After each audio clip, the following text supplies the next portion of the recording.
Giving back is a wonderful thing. And when you see the positive impact of what you're doing, I think it just fuels more energy to do more. It's a selfish thing to do. And when you give, you feel better. My late husband was fond of saying, when neighbors help neighbors, and even when strangers help strangers, those who help and those who are helped are forever transformed. It's true. It does something to you to be able to do something positive for somebody else.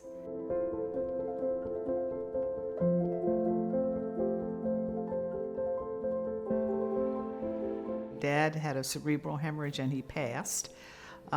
He was only 36.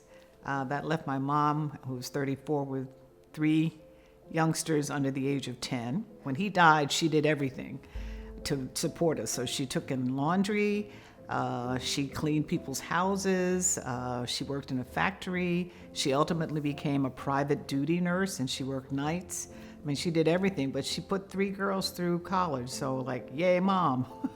I saw the best of her. She was very charitable. If she had a dime and you were doing something constructive, she'd give you a nickel. So I learned philanthropy early on. She became a Girl Scout leader. I was a Girl Scout, a Brownie and a Girl Scout. So, duty and service were sort of ingrained in me. I got a job at my hometown newspaper, the Plainfield Courier-News, right out of high school. I was on my way to college. I needed a summer job, but because I could type, they hired me. And that led me to a television internship when I graduated from college. And when I got into TV, I started at the bottom and worked my way up. That led me to a full-time position in the editorial department. I started as an editorial associate, and my first assignment, Mary, we want you to research whether or not we should call for Richard Nixon's resignation. What? What? I'm 24 years old. What do I know? Anyway, so I learned to work the phones. I called everybody and anybody and was able to recommend to the editorial board that we in fact call for his resignation, and we did it a week before he actually resigned. So that was sort of my baptism by fire. So the first Emmy was for a series of Black History Minutes that I did back in the day when nobody else was doing them. We focused on scientists and inventors.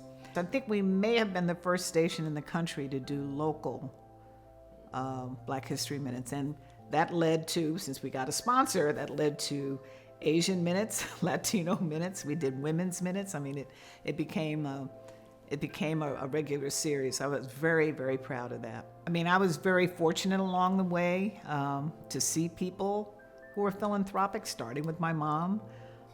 Again, if you were doing something constructive, she was going to give you half of what she had. And I thought that was always kind of amazing.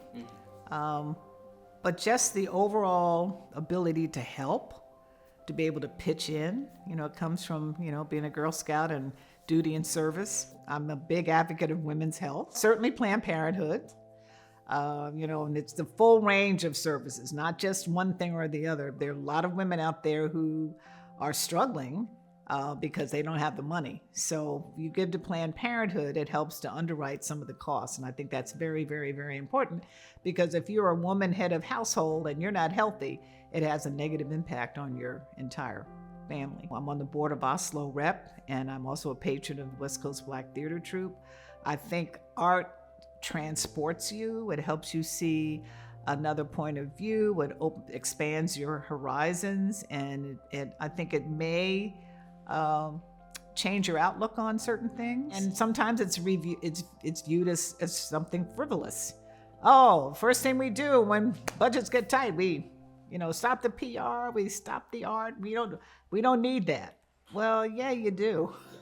Yeah, you do. I think it's key to mental health, and I think it's key to how we value ourselves personally. Giving back is a wonderful thing, and when you see the positive impact of what you're doing, I think it just fuels more energy to do more. And there are lots of ways you can give, not just one or two. There are lots of ways you can give, but I'd say go with your passion and give, give, give.